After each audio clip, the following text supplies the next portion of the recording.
So, as promised, we'll begin each of our presentations with a quick summary of the presentations that have come beforehand. Remember, our building leaders were asked to talk through what their highest priorities were as we're considering the budget process for next year. And next week, after we hear from the Student Support Services and Technology, we'll be able to wrap it up with a bow a little bit better by giving you clear descriptions of how we intend to do the things that we are proposing to do. So, it's a quick reminder. The elementary school, as is the middle school, interested in embedding transformational technology, unique enrichment opportunities for our students, and trying to broaden access to those opportunities, and social-emotional health, and that's definitely a priority for the middle school as well. Ongoing professional development, and in every building we're also working on common assessments, and again with technology in the middle school is fortunate to remind us that we have an expectation we need to figure out how we're going to replace and maintain the technology we bring into the district. We haven't filled some of the positions that the board approved earlier this year, and we know that programmatically we are going to have to hire jobs that exist but haven't been filled yet. And what we learned from the Community Future Forum, that the relationship with our community is definitely of key importance to us. And again, Cindy and Pam talked through our ideal, which would be to add to our social-emotional health and wellness by bringing in some community resources right into the school. So it brings us to our high school presentation. Dr. Paternity and Mr. Slicko and the rest of the leadership team have been working to tell the story of what the high school is, where they've been this year and what they're most interested in as we move into next year. So I'll hand it over to Dr. Paternity. Thank you. Do you have the clicker? Okay, thank you. So as we go through the presentation, we'd ask you to think about this essential question: how do we get from where we are to where we want to be? So the presentation is designed to speak about that, because it's really important not only to think about where you're going, but you have to know where you are in order to get there. So as we go through the presentation, we'll talk a little bit about where we are, where we want to be, and then how we're going to get there. So Mr. Slicko is going to start. Okay, so if we want to know where we are and where we want to be, we have to talk about last year a little bit. So at this point last year, before Dr. Paternity and I came on, the board was asked for certain things for this school year, and we want to give you just a quick recap of that. The two main things that we got here at the high school for the 17-18 school year was, one, a physics teacher, bringing physics back into our building. Now, if you remember at that time, course selections had already gone out, so we kind of retrofitted a physics program to some students that wanted it. So this year we had 14 students enrolled in physics overall. Already, to date, we have 46 students signed up for physics next year, which is great growth. And so of those likely two sections, one is a possible university in the high school section. All the paperwork's in. We just have to wait for final approval and the nod, so we can't call it UHS yet, but we're hopeful very soon into September we'll get the rubber stamp on that. The other thing we got was an increase in our technology. 4 Chromebook carts, 2 are assigned to specific teachers, 2 are available to be signed out. It says they're 80% utilized. Kind of a false number. They're 80% utilized because of scheduling purposes. So as you can imagine, there's a 9-period day. Let's say, for example, period 3, there's a huge demand for them. They're getting signed out every day, period 3. Teachers can't get to them fast enough. However, period 6, not a huge demand. They're sitting there unused. So we believe and we feel that if we had more carts, they would be better utilized. And the only reason they're not is not because of want, need, or demand, but scheduling, which is our fault. This speaks to kind of where we want to go globally. We want our students getting more rigor in their classrooms. We want our teachers pushing them more, hence the physics curriculum. We want them learning those new skills that they're going to be taking with them after they graduate, after they go to college, as they're going into their careers, and the technology, Chromebooks being one aspect of that, certainly helps with that. Now, if you remember way back to our December presentation, Mother Nature kind of makes us feel like it's still December, but it was some time ago. We kind of gave you a little statistical overview of who we are, what makes us up. I'm going to run through that real quick right now, just as a refresher. So in the high school, as you can see in the left column, our special education numbers, approximately 16% of our high school students, and as compared to Albany County and New York State of 13 and 17. Free and reduced lunch population, 42%. That's kind of our poverty number. Remember, that's what's reported. So if a family does not report or fill out the paperwork for whatever reason, that would not be represented there. So we, of course, assume that the number is higher. However, that is our reported number. And our graduation rate, we all know our district goal is to get that rate from 83 to a minimum of 85%. Class enrollment size. Once again, thank you to the state of New York for not making things easy on us. So you've seen elementary presentations, you've seen numbers distributed one way. You've seen the middle school presentation, numbers distributed another way, and here we are in the high school. State changes everything yet again and distributes numbers to us this way. So when they publish the school report card, and the most recent publication of these numbers that we have is 15-16, they take the 10th grade cohort for that year across the 4 core subject areas and break out the class average that way. Why? I don't know, but that's what they do. So as you can see, our RCS high school numbers are lower in 3 of the 4, respective to both Albany County and New York State. This was a pretty important slide from December. This is our 2016 Regents Comparison of all the Regents exams taken. And if you remember, we put ourselves, RCS, against similar school districts. Not the closest school districts, but the ones that look like us, made up of a similar population, proximate size, poverty level, so on and so forth. And the things that we wanted to point out was our top number, which is our mastery, the blue, as you can see, is lower than most, if not all, of the other districts, while our bottom number, the yellow, which is our failing percentage, unfortunately is higher. We used all this data to come up with our building targets, which we, again, rolled out in December. Increased graduation rate of all of our students, decreased the number of failures, specifically in our freshman and sophomore courses, because we know if we can catch them there and keep them there, they're much more likely to graduate, and increase the mastery and proficient rate on those Regents exams that we just referenced. Some means to our goals. What are we doing?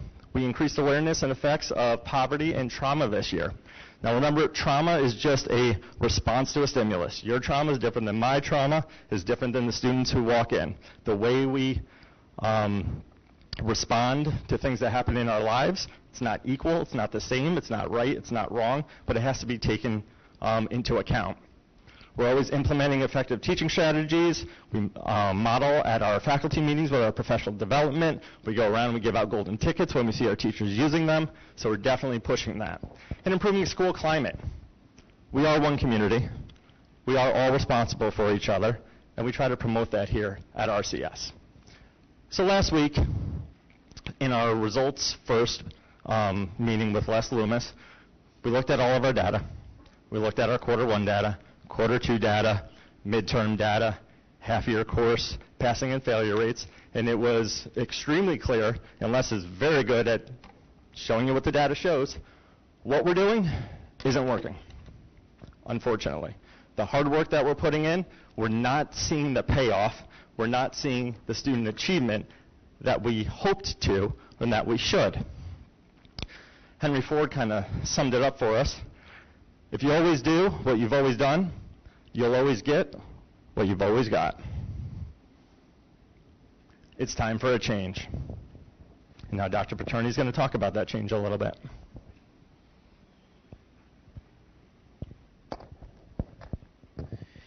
So if you look at this quote, almost every successful person begins with 2 beliefs. The future can be better than the present, and I have the power to make it so. If we all think along those lines of continuous improvement and how do we make ourselves better today than we were yesterday, if we're all thinking along those lines, we really are going to see growth and improvement. And that is the culture that we're trying to create, that culture of getting better each and every day. We want to have that culture of continuous improvement. That's really important for the success of all of our students. So if you look at that continuous improvement cycle, it's planning, doing, checking, acting, and then doing it all over again. So really, that is the foundation for all of the work that we're doing. So one of the things, if you look at these diagrams that we've created, student achievement is at the center of everything that we do. Every decision we make, everything that we do is centered around student achievement. So in order to create a culture of programming excellence, we have to meet students where they are.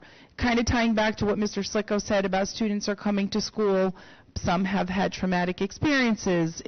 Everybody comes to school with a different experience. They have different learning styles. There's many differences that our kids face. So the first thing that we need to do is we need to meet them where they're at.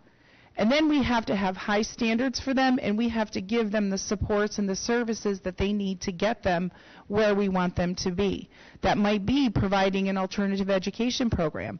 Not all students come to school and can sit in a classroom and can, take the structure of high school. So we have to think about how do we educate our students in a way that meets all of their needs. I like to think of it as some kids come to us with broken wings.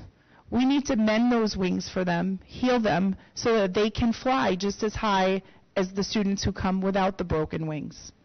We need to think about how are we going to implement credit recovery or credit recapture, because what's happening is if students lose credit because they're failing their courses, we don't have a way for them to recover that credit. So we have to think about how can we give kids opportunities, because again, not all kids learn in the same time frame, in the same way. So we have to think about these kinds of things. And also creating flexible learning spaces and experiences for kids. Our times are changing. We're competing with technology. We're competing with kids, having things at their fingertips. It's trying to engage them. We have to think about different ways to engage students. We need to prepare them with those 21st century skills. So if we have creative learning spaces for them where maybe the chairs are more mobile, they're able to sit in groups, they're able to think and work collaboratively and think critically. Those are the skills we want them to have. So we have to provide the space and the opportunity for them to be able to do that, as well as creating flexible experiences for them.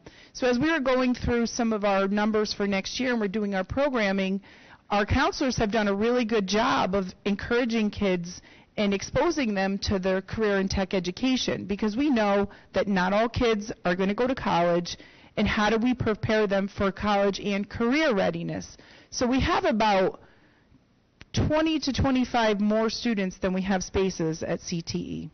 So we have to think about how can we create opportunities for kids to be career ready and give them opportunities. We heard from our community, they want to partner with us. So we really have to think about how do we create some of those career exploration programs, and how do we work with our community to create those flexible experiences. That's just an example of a flexible learning space. You can see the chairs move around, people can collaborate, they have whiteboard walls. So those are just some creative ways that kids can learn. Creating a culture of academic excellence. This ties into that continuous learning. There's 4 main questions we have to think about. What is it that we want kids to know? How do we know if they know it? What do we do if they don't know it? And what do we do if they already know it? So you're thinking, we have to know we have to understand what they have to know. So we have to tie it to the standards. So it's really important that we have the curriculum mapped. We have the next gen standards that are coming out. So we need to really have our maps aligned to those standards. Classroom instruction, that ties into those flexible learning spaces, engaging students. Again, we're competing with technology and the stimulus that these kids have. We have to think about different ways to instruct. We have to help kids take responsibility and ownership for their own learning. Assessment development. we have to know, I think the middle school talked about it and the elementaries as well, we have to have those common assessments so that we can see what it is that they know, where do we need to improve our instruction so that we can help them meet those benchmarks in analyzing the data. So it's just that continuous cycle of improvement to get at student achievement. And we did some data analysis. That was one of the faculty meetings, and that's where, Mr. Slicko mentioned how we came up with our building goals. So we have to continue to do more of that data analysis. And down below, you can see one of those flexible learning spaces. Kids are taking ownership of their own learning. There's whiteboard walls. They're collaborating. It's not really directed by the teacher. It's kids taking ownership. And those are some of the engaging classrooms that we need to think about creating. Creating a culture of community excellence. Again, we heard from the community. They want to be involved. They want more involvement in our school. Our school is the hub of the community. So working collaboratively with them. Thinking about safety, not just physical safety, but emotional safety. We really, one of the most important things, in regards to school safety is having that connection with your police department, with your fire department, with your emergency management, with your mental health agencies, those community partners, that partnerships that were talked about earlier with the middle school, dealing with those mental health issues, helping kids feel safe and connected at school, which is really important, because especially in light of all that is going on with school safety across the country, if you look at the research on the active shooters, they did not have those connections. And we also have to think about the connections being important as far as if you see something, say something. And we've had a variety of kids this week, the past couple weeks, come forward about some concerns that they've had. So we think that is getting out there, so that's really important to continue with that. Civics and citizenship, we have student forums that we're hosting. I have that Principals Advisory Committee that are going to be putting on focus opportunities for students to come and be heard. And again, those community partnerships, all tied to student achievement. These are just some examples of getting that community excellent, supporting student success, speaking for every child, sharing the power with families, with communities, and making this place feel welcome to everybody. Creating a culture of social-emotional excellence. This is some of the work, and this is one of the things, I would say that makes me most proud to be part of the team here at Ravena, is that our leadership team really works well together. So if you look at those circles like mindfulness, restorative justice, I'll talk about them in a second, successful principles, trauma and poverty awareness, each one of us are taking one of those circles, starting at the elementary level through the high school, and we're becoming experts in each of those areas. And then we're sharing our expertise with each other as a team and bringing it back to our schools. So mindfulness, just helping kids be present and calming themselves down and finding this place to be a safe place, whether they come from a bad situation at home, being able to just reflect and take that moment to gather themselves together. So we're really looking into bringing more of that mindfulness. In fact, I know we did that at our professional development day. Mr. Engelhardt brought some people who were experts in that area to do training. And I'll speak for the high school level. I have a classroom where 2 teachers have implemented this mindfulness, and they're saying that the success that they're seeing in their classroom is unbelievable with using this mindfulness. And I'll speak about a couple students in particular that were really trying in the beginning of the year. They spent a lot of time with Mr. Slicko. It's made a huge difference in them, not just in that classroom, but outside that classroom as well. Restorative justice, where we're thinking of alternatives to the way we do discipline now. Many schools are using restorative justice, where they have the circles, where they have mediation going on, trying to come up with a fair consequence and resolving the issue at the same time. The success principles, bringing in the success principles, teaching kids how to be successful. We heard from the community. when we had our Futures Forum, the soft skills that they want our kids to have that are important, goal setting, being able to fall forward. If you make a mistake, it's not the end of the world. You learn from your mistake and you move on. There's not only one way to a solution. Goal setting. So one of the things that we're looking at doing is having seminars for all the incoming 9th graders this year. I'll talk a little bit more about that when I get to the 8th to 9th grade transition, but that's a requirement, having them come in, and I would run a seminar for those students, teaching them those success principles. And then, again, trauma and poverty awareness, continuing our work with that, and strategies to engage students who come from poverty or have had trauma in their life. And if you look at the bottom, that's one of the justice circles that was taking place to just mediate. And then there's some examples of mindfulness. Professional development. So all the things that we just talked about, programming excellence, academic excellence, social-emotional excellence, and community excellence, we have to develop ourselves and develop our faculty and staff in this area. The number one way from all the research that is out there to improve academic achievement is to improve teacher efficiency, teacher effectiveness. All the research supports that. So we have to be able to support our teachers, give them the professional development that they need if we really want to improve our academic achievement. That is the number one factor. And that all takes time and money. The high school wish list, again, tying everything to student achievement.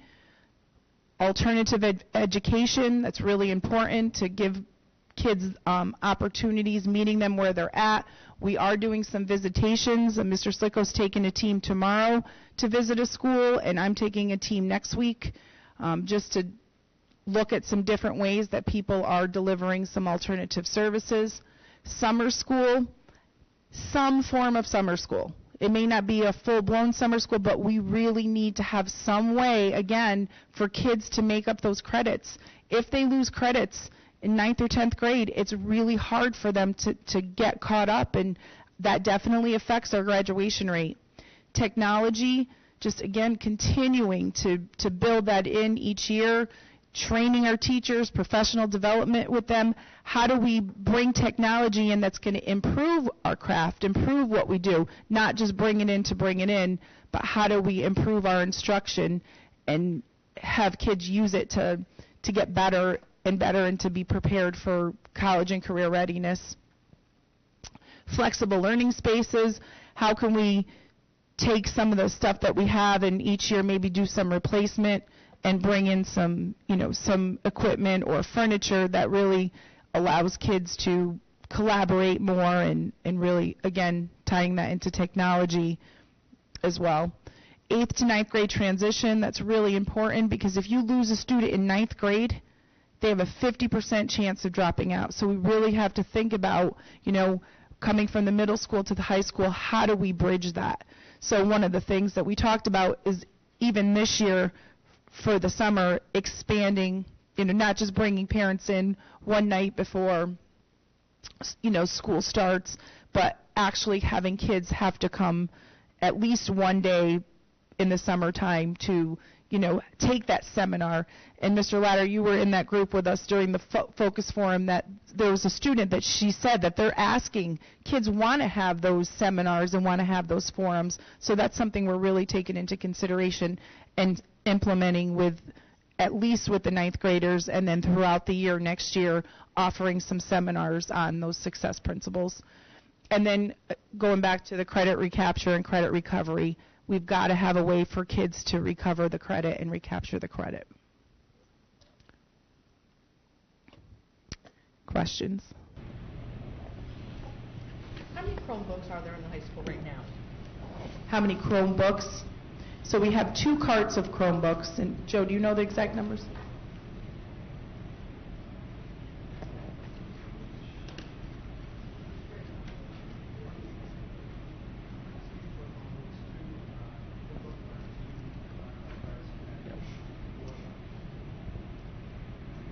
about 160 laptops, Chromebooks, plus the 3 computer labs, desktops.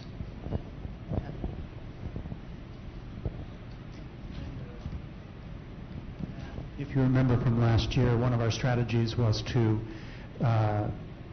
actually goes back 2 years ago, was to nest the technology in the middle school and grow outward from there. So this is a logical extension of that, and through the middle school presentation, they had actually discussed they're going to be close, if we move forward as planned, to be close to 100%.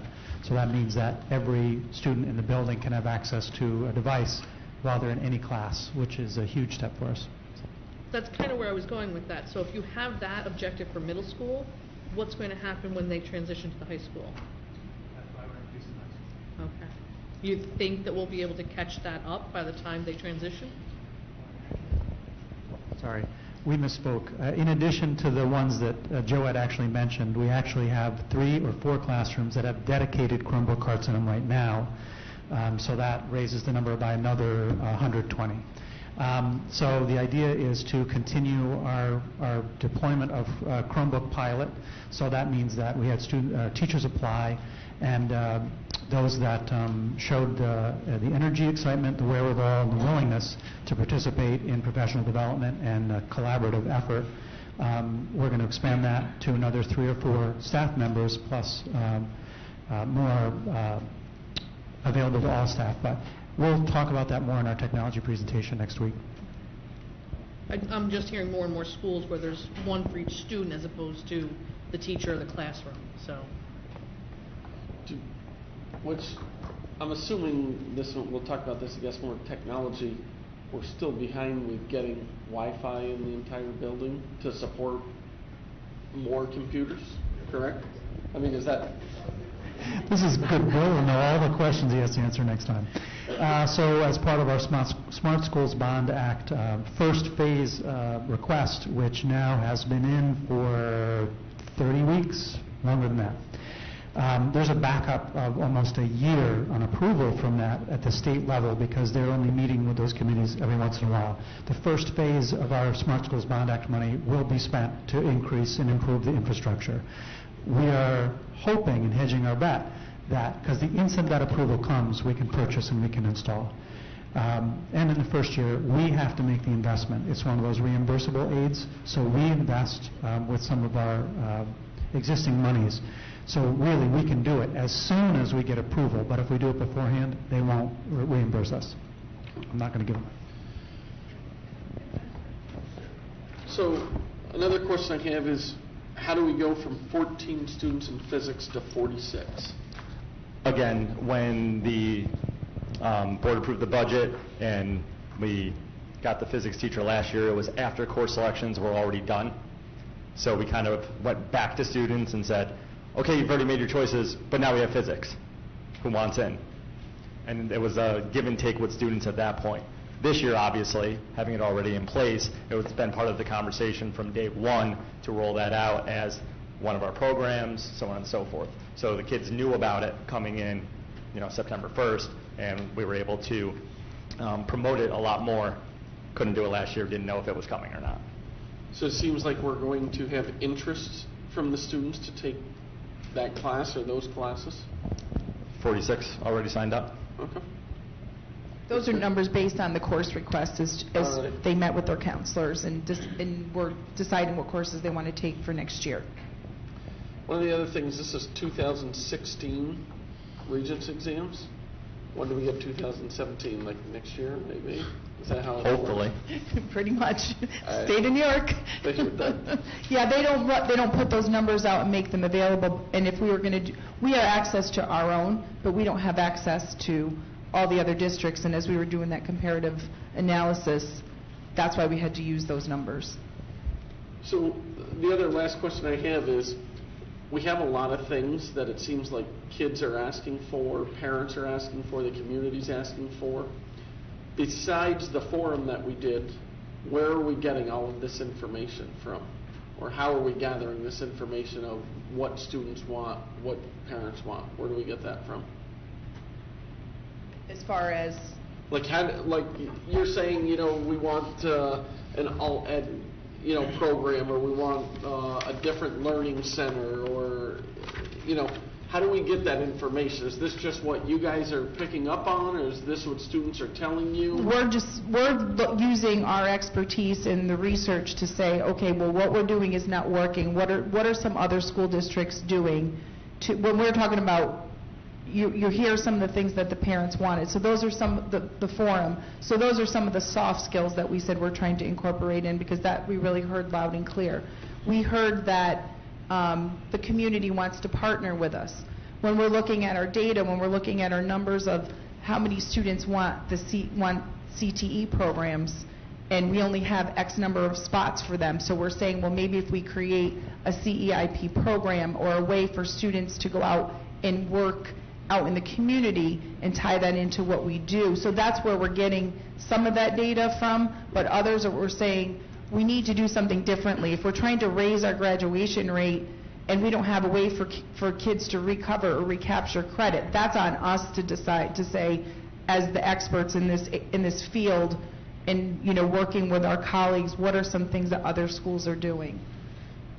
I think everything that you guys are doing is great. I guess one of the questions, and it's probably more for Brian or Fred and them, is what we are doing as a district to help you guys. And where this is coming from is 5 or 6 months ago, we brought the guidance counselors in here, and we had a lot of questions for them that we did not get answers from. We also put a survey on our website. We send surveys home to parents. I'm hoping that we would have information that we could give to you guys that would help you. And it doesn't seem like we've done our part, I would say, as a district, maybe to give you guys some of that information. I don't know. We haven't seen, as a board, any results back from the survey that we've done or started a few months ago. I was hoping we might have gotten information from there that would help you guys. So it's good to see that you guys have gone out and got all this information yourself and done a lot of the work. I just wish maybe we could help support you guys a little bit more on it. So, but thank you. Yes, Jason. So thanks for the presentation. I enjoyed it. It's really nice to see refreshing, creative, new ideas. So I definitely like the vision. So along with that, though, is you had lots of new ideas and lots of creative ideas. So many that I don't know how you could manage to do all those within the coming year and stuff like that. So what plans do you have behind all of these? Do you already have a lot of plans in place, or you still have to work through a lot of plans? And who's helping you do all that, right? It's going to take a lot of work to do all of these different things. There's just no way that a small group would be able to execute all that. So what does that look like? So effective change takes 3 to 5 years.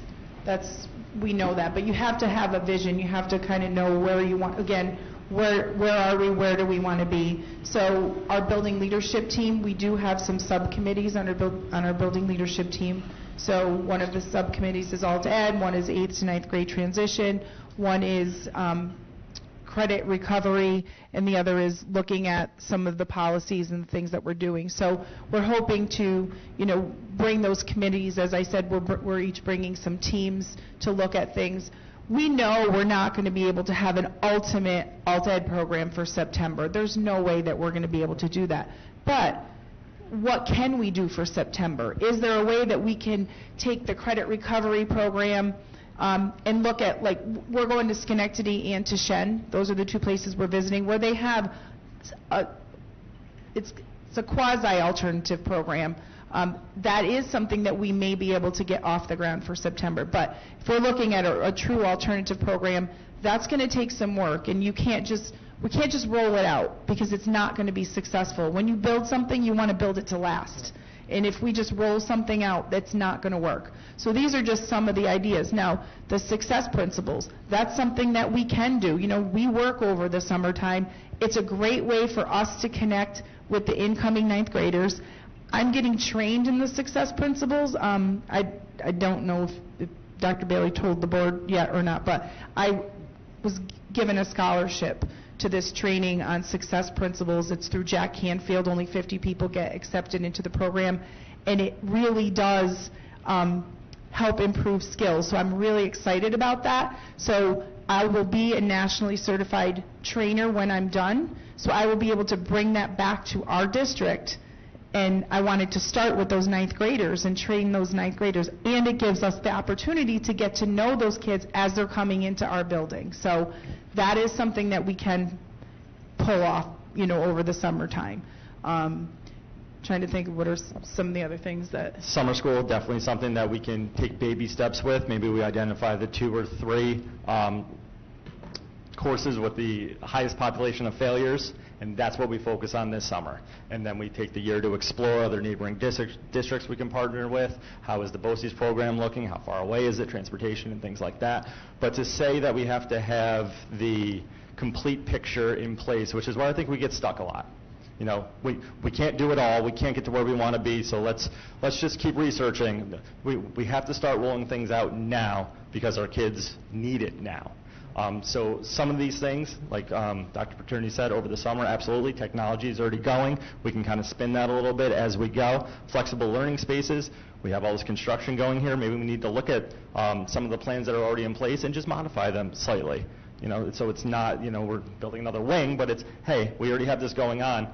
Do we ever think about utilizing this room this way or this room that way? So there's a lot of little things in play here that are not monumental when you break it down to what does it really mean and how many people do we really need to implement it. And then that goes back to looking at our staffing.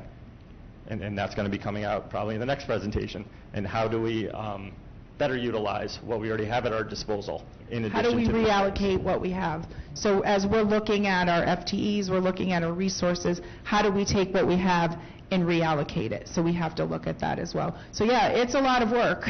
There's no question. I think one of the keys, if you guys mentioned the Alt-Ed program, I know Mr. Engel over here taught it for years, and they've disappeared kind of from our curriculums. And I think the only way to really get them to stick is to somehow show the growth and show, which is hard, but that's the only way, because they're non-mandated things tend to be the first to go during tough times. So just always keep that in the back of your head. How can we make it sticky? How can we make it something that can't be gotten rid of, invaluable?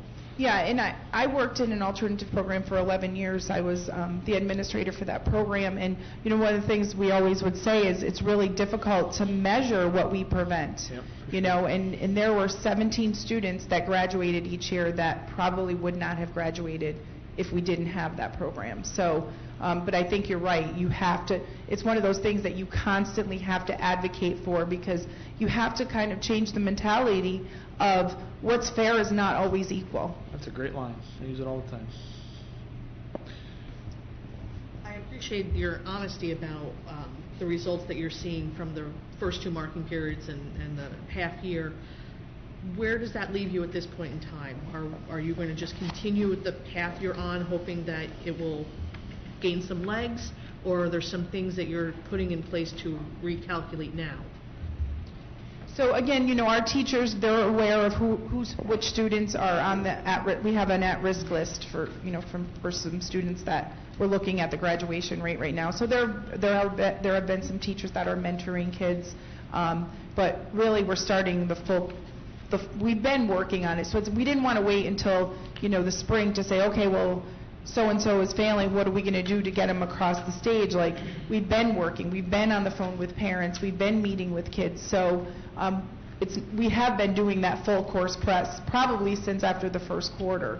So, but we have to just continue to rethink what we're doing and how we're doing it. We do professional development with our faculty at all of our staff meetings. Like, it's embedded in what we do. I know the content specialists are working with their teachers. They're looking at the data. They're analyzing the midterms. How do we use those midterms to inform the instruction for the rest of the year? How do we fill in those gaps? So they are working on doing that now. So again, it's not just us. It's, our whole faculty is working to help all of our kids be successful. So we need to be able to give them the supports that they need so that they can get our kids where they need to be. Any other questions? All right. Thank you guys very much. Thank you. Appreciate it.